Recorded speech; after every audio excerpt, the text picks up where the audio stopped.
Este programa contiene imágenes que pueden herir la sensibilidad del espectador.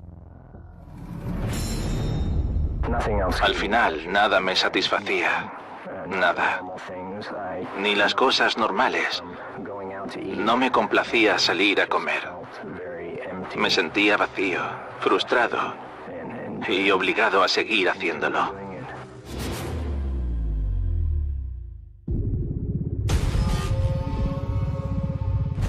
Es un asesino en serie en busca de víctimas y descontrolado.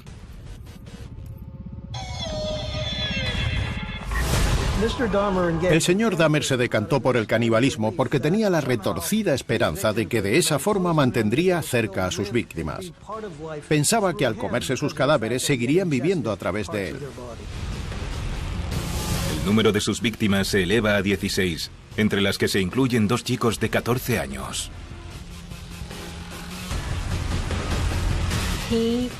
Quería que los cuerpos estuvieran calientes, así que los violaba inmediatamente después de que murieran. Seguía copulando con los cadáveres. Los cadáveres se amontonan en su particular casa de los horrores. ¿Qué pasa? Los policías habían olido la muerte antes, pero no tenía nada que ver con esto. No sabían qué pasaba, pero podían asegurar que era algo atroz. Está desesperado por poder matar una vez más. Es la inspiración de películas como Mi amigo Dahmer y muchas otras más. ¡Jeffrey, te odio! Esta es la historia completa de Jeffrey Dahmer, el carnicero de Milwaukee.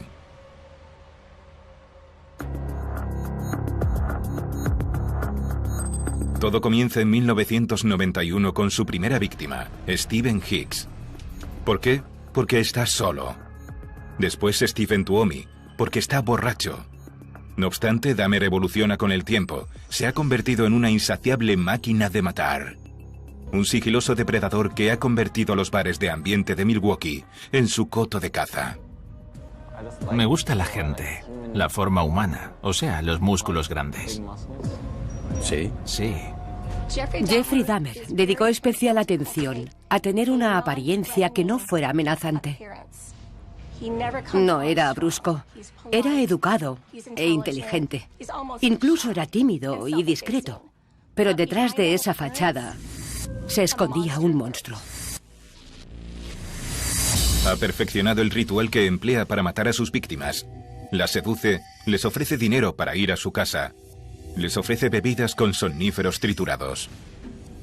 Y cuando ya se han dormido, las estrangula. Después de fornicar con los cadáveres, los descuartiza. Y todo este proceso lo recoge en fotografías. Para la mente retorcida de Dahmer, cada asesinato cumple una finalidad.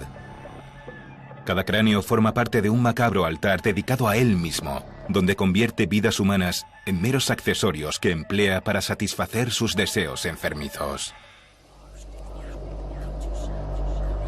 Dahmer siempre buscaba tenerlo todo bajo su control. Para él, comerse los cuerpos de sus víctimas, descuartizarlas y hacerles fotos no era suficiente. Quería tener más poder que nunca. Pero su obsesión más perturbadora es su apetito por la carne humana.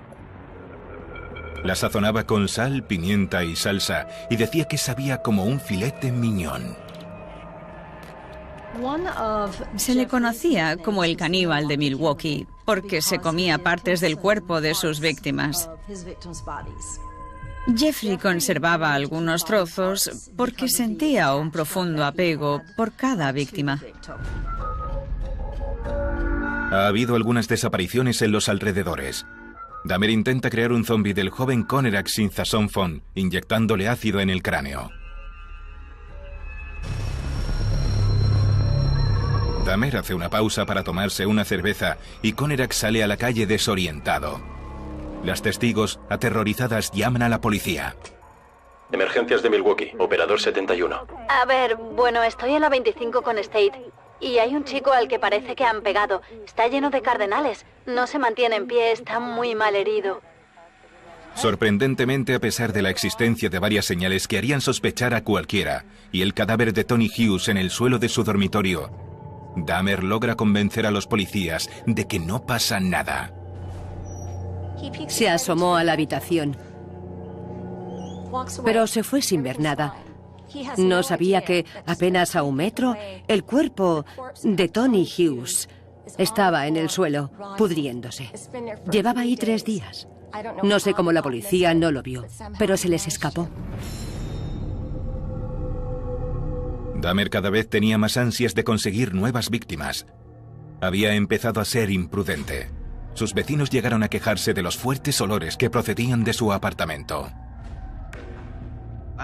Me fui para su puerta, lo olí y le dije que ese hedor salía de su piso, que si no hacía algo para remediarlo se lo iba a tener que decir al casero, que el olor salía de su apartamento.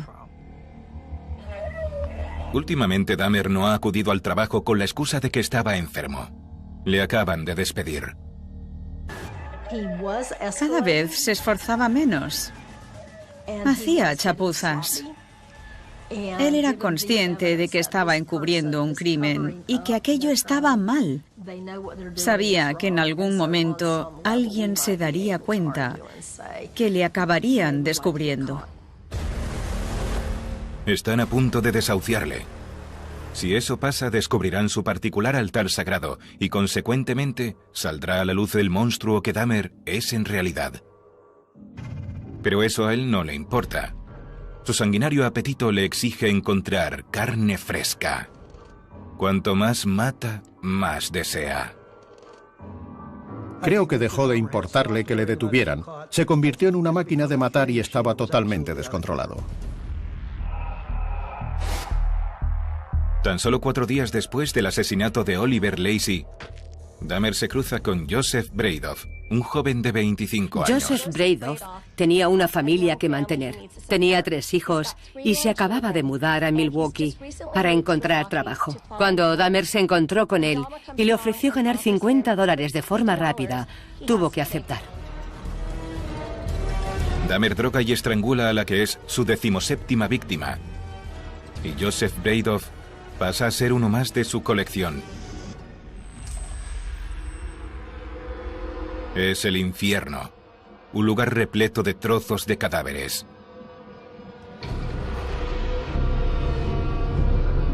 Mataba a más chicos de los que luego podía deshacerse. Almacenaba los torsos y extremidades en congeladores y en bidones enormes. Había cráneos por todas partes. Sería la pesadilla de cualquiera, pero para él era solo parte del trabajo. Llegó un momento en el que Dahmer se hizo el ciego ante el infierno en el que estaba viviendo. Cuando se metía a la ducha, tenía que compartirla con 2 cuerpos desmembrados como si nada.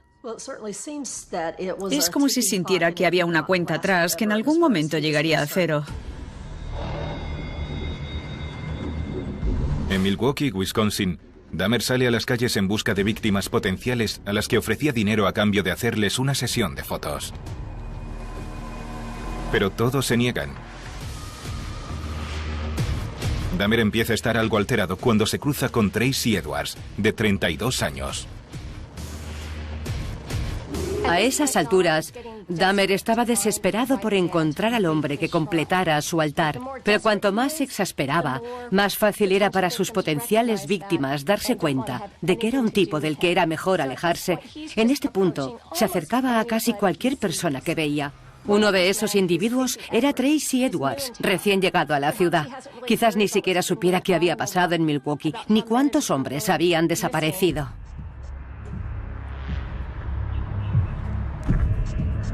Esta vez, en su apartamento todo sale mal.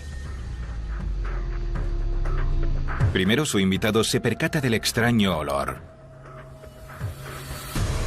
Toma. Dahmer le ofrece ron con cola. No quiero nada, tío. Pero parece que a Tracy no le apetece mucho. Con Tracy Edwards ya no se preocupaba. Probablemente solo quería darse un último festín. Ni siquiera se molestó en drogarle. Cuando Tracy no está mirando, intenta esposarle. Pero solo consigue agarrar una de las muñecas. ¿De qué va todo esto? Tracy Edwards sabe que algo malo pasa y que se encuentra en peligro. ¿Tienes la llave? No puedo ir por ahí así. Sí, está en mi habitación.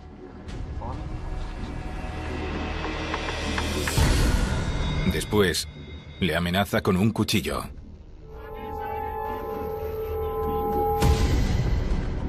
Se tumbó sobre Tracy con el cuchillo y le dijo: Solo quiero comerme tu corazón. Edwards estaba aterrorizado, como estaría cualquiera, pero sabía que si quería sobrevivir tenía que mantener la calma. Jeffrey era un loco impredecible. No sabía lo que podía hacer después, pero si estaba tranquilo, quizás podría escapar con vida. Nadie se queda nunca. No tengo nada ni a nadie. Tranqui, que no me voy. Tras 4 aterradoras horas, Tracy se prepara para escapar. ¿Y si nos tomamos una birra? Vamos al salón a beber algo. Voy a quedarme contigo. Soy tu amigo, vale. Todo va a salir bien. Vale. Se las arregla para que Dahmer vaya a la cocina a por otra cerveza. Voy a por bebida.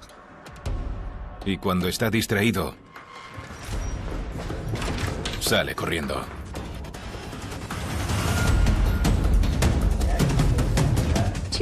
Dos policías que estaban patrullando en un barrio muy peligroso de Milwaukee ¡Policía, policía! vieron a un hombre corriendo hacia ellos. ¿Un tipo te ha esposado? Sí, eso es. Y se dieron cuenta de que llevaba puestas unas esposas en una muñeca. Me ha esposado. Tenía un cuchillo. Vale, tranquilícese. Déjeme verlas. Voy a asegurarme de que no sean de alguno de mis hombres. Probaron con la llave, pero no las abría. No son de nuestro departamento. Ya. Ese tío era muy raro. Nunca había conocido a una persona así.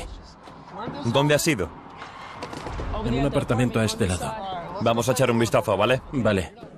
Junto a su compañero, el policía decide ir al apartamento número 213 para buscar la llave de las esposas e investigar la situación. ¿Qué sucede? Cuando los policías llamaron a la puerta 213, esperaban que les abriera un loco. Pero se sorprendieron al ver que, sin embargo, era un hombre alto, rubio y algo desaliñado. Jeffrey Dahmer tenía mucha práctica a la hora de hablar con las fuerzas del orden. Les invitó a entrar, y eso no es muy común en este barrio de Milwaukee. Parecía educado y se expresaba bien. Tenía un aspecto algo descuidado, pero se podía decir que no era un drogadicto ni un monstruo. Era un tipo atento que les invitó a entrar.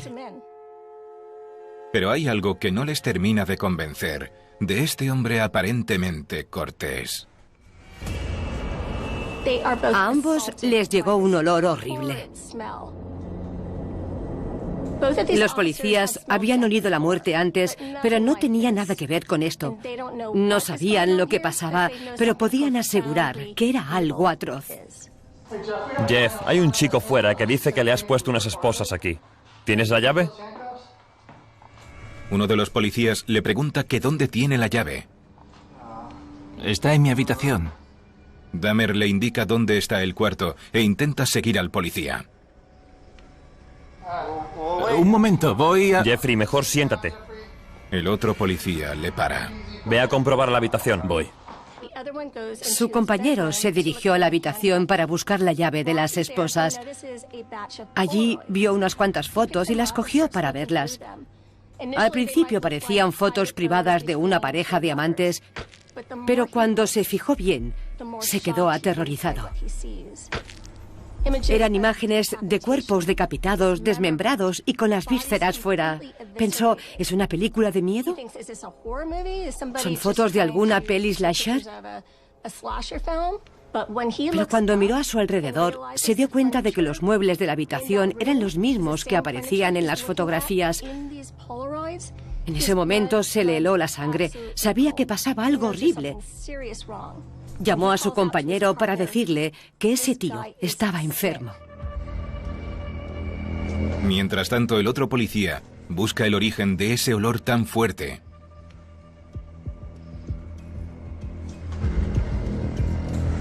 Mira dentro del frigorífico y encuentra algo inaudito. Una cabeza humana. En el interior encontró varias cosas envueltas, pero no sabía qué eran. Cuando abrió el cajón de abajo y miró dentro de una caja, descubrió que había una cabeza humana clavándole la mirada. Se quedó petrificado. Nunca había visto algo así. No creo que nadie hubiera presenciado algo parecido. Sargento, aquí hay algo raro. Soy muy cotilla, así que salí a la puerta de mi casa para ver qué pasaba. Dije, no me pueden obligar a cerrar la puerta. No estoy molestando. Continúen con su trabajo. El policía que miró en el frigorífico lanzó un grito y salió corriendo de allí. Jeff aullaba como un hombre lobo. ¡Quieto! ¡Quieto! El miedo y la rabia posee el cuerpo de Jeffrey Dahmer mientras intenta escapar. Hará lo posible por salvar su altar. Saltó del sofá y fue a por el policía para que se alejara del refrigerador. Decía, es mío, eso es mío. Tranquilo, ya está.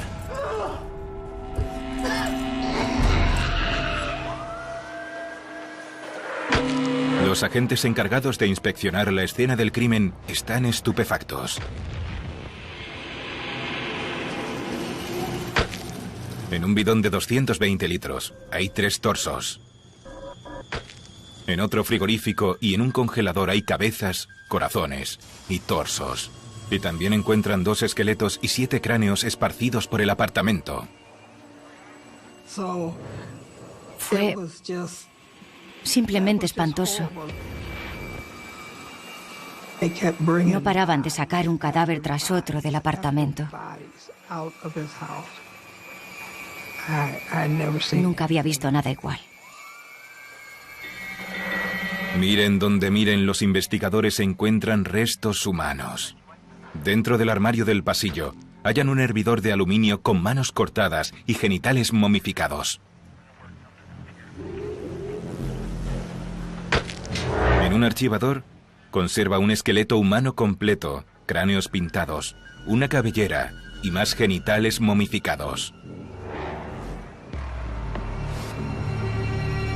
Las familias de los hombres desaparecidos que escuchan la noticia de lo que ha sucedido en los apartamentos Oxford tienen que presenciar cómo los médicos forenses transportan los cuerpos de las víctimas en congeladores, bidones de plástico e incluso en cajas de cartón, en lugar de en camillas.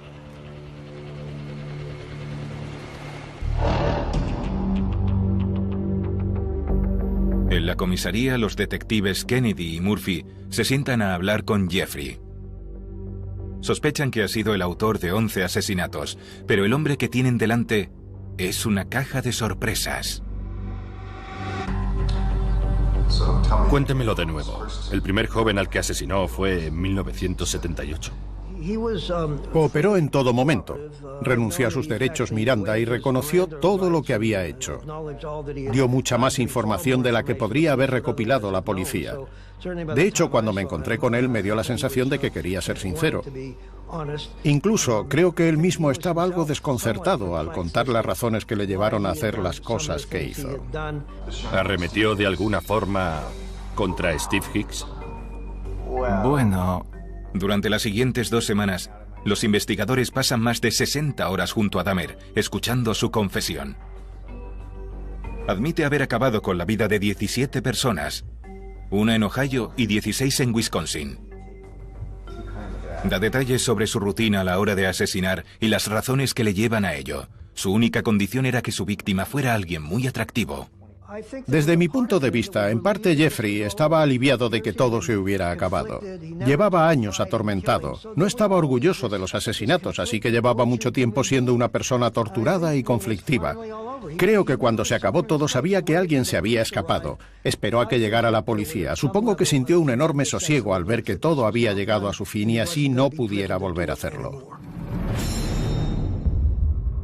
Sí que tengo remordimientos, pero no estoy seguro de que sean tan fuertes como deberían ser. Siempre me he preguntado por qué nunca me he sentido más culpable. Fuimos a mi casa, tomamos algo y bueno, él tenía muchas ganas de ir a un concierto de rock, así que... Dahmer está muy comprometido en ayudar a identificar a las víctimas. Los agentes le muestran algunas fotos. Para comprobar si lo que dice es cierto, incluyen algunas de hombres que no tienen nada que ver, pero Dahmer no cae en la trampa. Sí. Le llevé al trastero de mi abuela y... Parece que de verdad quisiera ayudar a las familias afectadas. Metí los huesos en lejía para conservarlos. Daba la impresión de que quería decir la verdad. Había asumido las responsabilidades. Eso no aportaba nada a las víctimas, pero al menos estaba siendo responsable. Parecía incluso que quería llegar a entender qué le pasaba y qué le conducía a comportarse de esa forma. Los investigadores quieren saber por qué se decantó por el canibalismo. A Dahmer no le era suficiente con observar los cráneos que tenía expuestos en su casa. Quería ir más lejos, tener una conexión más profunda, y eso es en esencia el canibalismo. Algunas culturas del planeta creen que si te comes a una persona, adquieres su vigor. El señor Dahmer recurrió al canibalismo porque tenía la retorcida esperanza de que de esa forma mantendría cerca a sus víctimas. Pensaba que al comerse sus cuerpos seguirían viviendo a través de él. Obviamente es un pensamiento muy perturbador.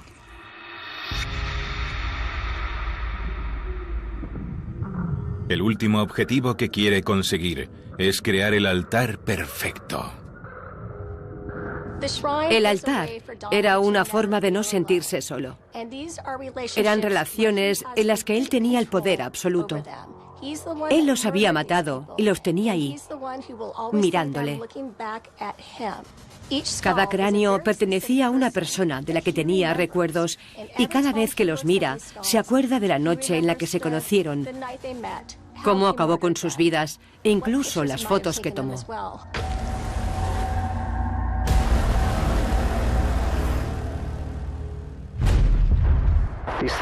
Los pensamientos son muy fuertes. Son destructivos y no se van. No son ese tipo de ideas que se te pasan por la cabeza, pero que puedes terminar olvidando. Estas se quedan ahí.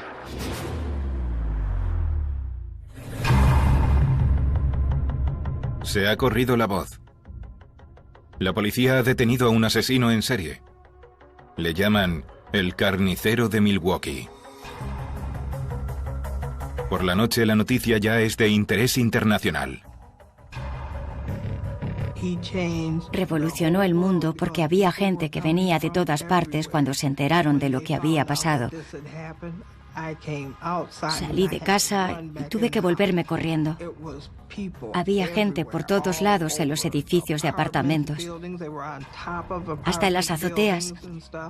Así que si lo que quería era convertirse en el mejor asesino en serie del mundo, lo había conseguido.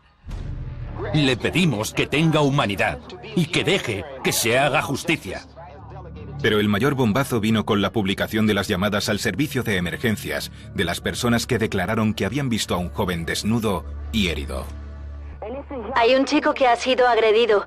Tiene muchos golpes, no se puede mantener de pie. Está desnudo y muy herido. Pero si las llamadas eran comprometedoras, las grabaciones de los agentes de policía son la gota que colma el vaso. Se ha devuelto a un varón asiático ebrio y desnudo a su novio sobrio. Y vamos a tardar un minutito, que mi compañero tiene que despiojarse. ¿Por qué no llevaron a Dahmer a un psiquiatra desde el principio? La gente empieza a estar cada vez más enfadada y los defensores de los derechos civiles instan a mantener la calma. Le pedimos al fiscal general Thornburg que asuma la responsabilidad de hacer justicia y que centre su atención en la situación. Controle lo que está pasando en Milwaukee y sepa qué papel juega a la hora de garantizar que se protejan todos los derechos civiles de las víctimas que han fallecido. 6 meses después, ya habiéndose declarado culpable, Jeffrey Dahmer acude al juzgado de Wisconsin. Lo que el tribunal tiene que decidir ahora es si se trata de una persona que sufre un trastorno mental o no. ¿Hasta qué punto puede alguien en sus cabales cometer esas atrocidades?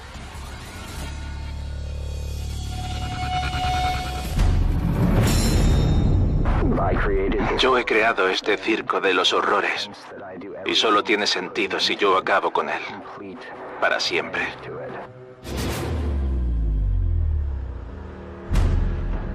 Una persona en su sano juicio no desmembraría cuerpos, se los comería y expondría los cráneos para su propio disfrute. Pero a la hora de determinar legalmente si esa persona tiene un trastorno mental o no, había mucho en juego. Las familias de las víctimas no querían que Dahmer ingresara en un hospital psiquiátrico del que, en teoría, podía salir. Querían verlo entre rejas. Todo dependía de si la defensa podía demostrar que, efectivamente, estaba enfermo. El juicio está siendo grabado y retransmitido. Todos los ojos están puestos en Jeffrey Dahmer. Dahmer presentó una actitud muy tranquila y estuvo en silencio durante todo el juicio. Parecía incluso que era un mero espectador, más que ser él, el protagonista. Su vida estaba en juego en esa sala. Una de las decisiones que tomó fue aparecer sin gafas, no porque estuviera más guapo, sino porque no quería ver a los familiares de las víctimas mirándoles furiosos. No quería ver el asco en las caras de los testigos. Dentro de los límites de la ley, la clave a la hora de determinar si una persona tiene un trastorno de esta índole es averiguar si sabe distinguir lo que está bien de lo que está mal y si sabe adaptar su comportamiento a las leyes. ¿Es posible que alguien no pueda identificar que algo no está bien o la naturaleza criminal de sus actos? Se suele denominar la regla McNaughton, pero también hay que tener un segundo elemento en cuenta, el factor volitivo que existía en Wisconsin. Es el resultado de una enfermedad o anomalía mental por la que el sujeto no posee la capacidad de adaptar su comportamiento a las leyes. Ese es el factor que analizaron en el caso del señor Dahmer. Señoras y señores del jurado. Gerald Boyle, el abogado defensor, sostiene que Dahmer tiene un trastorno mental y que es un hombre solo que no tiene maldad. Su soledad y su apetito sexual le conducen a matar. Quizás sepa distinguir entre lo bueno y lo malo, pero no puede contenerse. El elemento clave de su defensa es probar que Dahmer sufre un trastorno profundo y perturbador, la necrofilia. El señor Dahmer.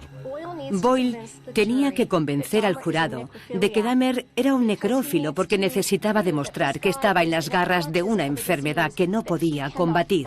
No se trata del bien o el mal, se trata de una enfermedad y su incapacidad de luchar contra ella. Ese era el principal argumento de su defensa. La necrofilia es un trastorno psiquiátrico. Los individuos que la sufren no muestran mucho interés en el sexo con personas vivas y tienen fantasías recurrentes y deseos que las conducen a mantener relaciones sexuales con personas que han fallecido, con cadáveres. La mayoría no podemos ni imaginarlo, a la mayoría nos repugnaría solo la idea, pero para ellos puede resultarles muy duro el no poder dar rienda suelta a sus fantasías y pensamientos. Es normal tener necesidades sexuales y fantasías recurrentes, ¿no? Lo que no es normal es que vayas por ahí todo el día fantaseando con violar cadáveres. Estaba intentando mostrarle al jurado lo perturbadoras que eran las ideas de este hombre. Pero en la parte de la acusación, el fiscal del distrito, Michael McCann, sostiene que Dahmer era perfectamente capaz de controlarse y que conscientemente se dejó llevar por sus deseos y actuó para satisfacerlos. Creo que la acusación representaba a las víctimas y a sus familias. Ese era su trabajo, así que considero que querían que el señor Dahmer rindiera cuentas por sus actos y que sentían que no estarían apoyando a las víctimas si finalmente se le declaraba inocente por trastorno mental. Actuaron como creían que debían hacer, demostrar que era un hombre en sus cabales y que debía pagar por todo lo que hizo. Los primeros en testificar son los agentes y los testigos, como la víctima que consiguió sobrevivir, Tracy Edwards. Estaba escuchando mis latidos. Llegó a decirme que me iba a comer el corazón. A continuación, un ejército de psicólogos y psiquiatras de la defensa y la acusación dan sus opiniones. Revelan comportamientos incluso más extraños. McCann insiste en que Dahmer sabía controlarse cuando lo necesitaba. Dejó que algunas víctimas escaparan. Partía pastillas para dormir y las echaba en un vaso antes de salir. Eso demuestra que sus asesinatos eran premeditados. ¿Pero es un necrófilo? Según la acusación, el comportamiento de Dahmer demuestra que no. No creo que fuera un necrófilo. No quería tener sexo con cadáveres. Quería que los cuerpos estuvieran calientes. Así que los violaba inmediatamente después de que murieran. Pero seguía haciendo sexo con muertos. Tampoco demostró querer mantenerlos durante mucho tiempo. Se deshacía de ellos. Cuando la acusación termina, llega el turno de la defensa. Defienden que en el momento de los asesinatos, Dahmer estaba totalmente enfermo. Abrió a sus víctimas en canal por el abdomen. La doctora Judith Becker era uno de los testigos y cree que el altar es una prueba por sí sola de que Dahmer padece una enfermedad mental. Dahmer se lo había descrito con todo tipo de detalles y la doctora hace un boceto. Jeffrey le había dicho que, si le hubieran detenido 6 meses después, eso es lo que habrían encontrado. Dahmer eligió una mesa en concreto con una finalidad: recopilar y admirar a toda la gente que había matado. Cada cráneo representaba un recuerdo en concreto y cada uno estaría ahí para recordarle que él tenía el control, no ellos. Dahmer nunca se sentiría solo si tenía sus calaveras para que le hicieran compañía. No solo estaba matando gente, sino llevando a cabo un ritual de sacrificio. Y a diferencia de otros altares, este no era en honor a un dios. Jeffrey cree que su altar le otorgaría poderes especiales. Una vez más, para la doctora Becker, eso demuestra su estado demente. Es un hombre que pensaba que podía crear zombies al verter sustancias cáusticas en el cráneo de una persona mientras siguiera con vida. Pensaba que podía construir un templo con los esqueletos de la gente a la que había matado y que se le revelaría algún tipo de fuerza maléfica. Yo no creo que eso sea propio de alguien en su sano juicio. Era una persona trastornada que se alejaba mucho de lo normal, si podemos usar ese término. En el apartamento 213, él era el único dios. Y sus víctimas, los cráneos sobre la mesa, le veneraban.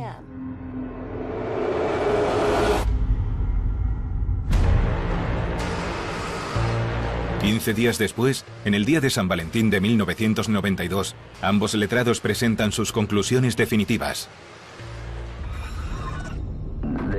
Esto era la recta final de una vida desaprovechada. Y el resultado no puede ser más deprimente. Mi historia es enfermiza, patética y triste. No hay más. No sé cómo puede ayudar eso a alguien.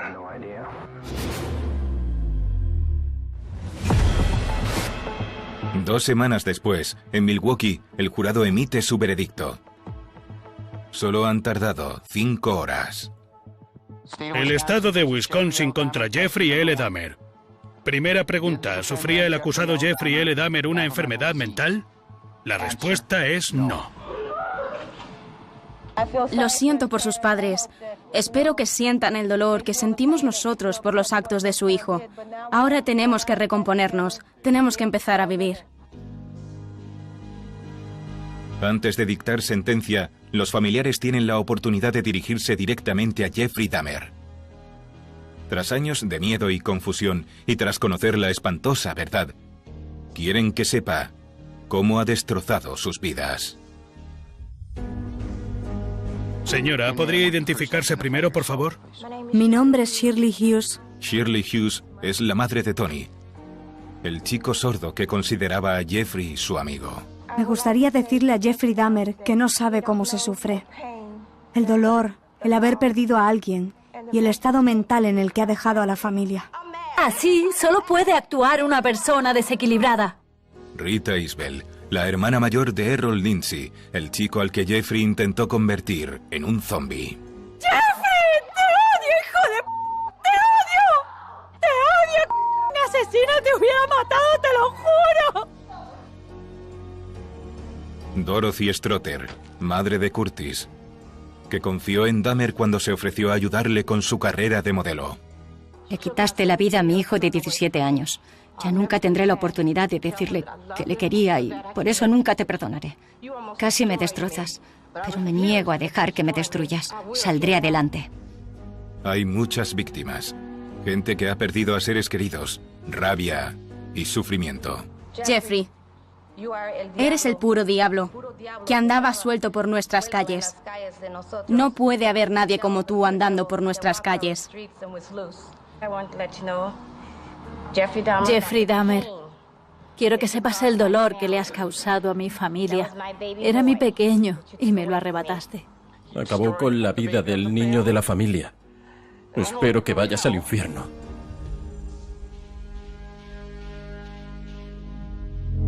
Señor Dahmer, ahora se puede dirigir al tribunal. Puede subirse al estrado.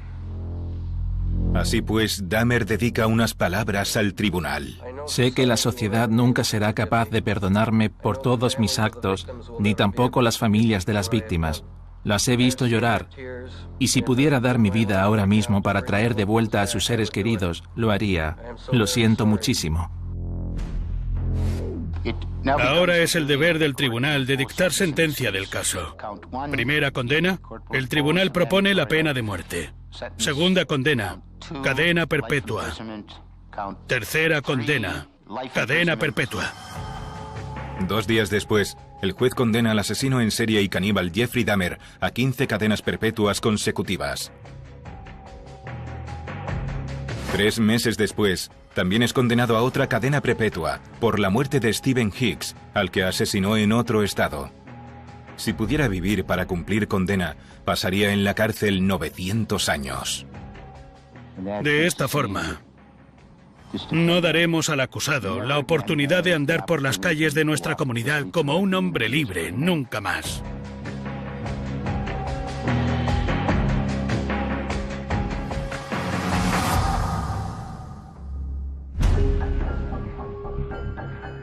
Jeffrey Dahmer es enviado a la institución penitenciaria Columbia de Portage, Wisconsin.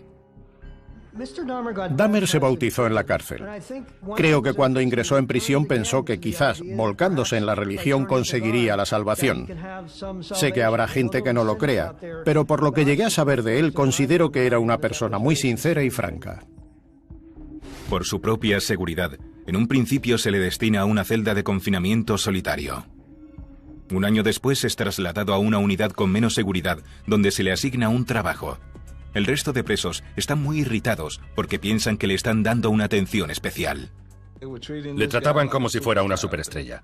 Como un cantante famoso, tenían una consideración por él que no tenían por el resto de gente en la penitenciaria, y eso cabreaba a los demás presos.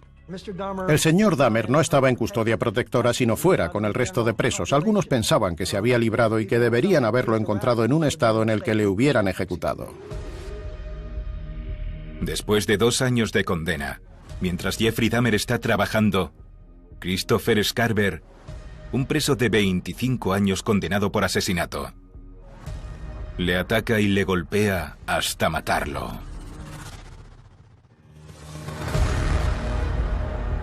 Dicen que se llevaba bien con él. Estaban limpiando una zona y cogió una escoba, partió el palo y lo mató.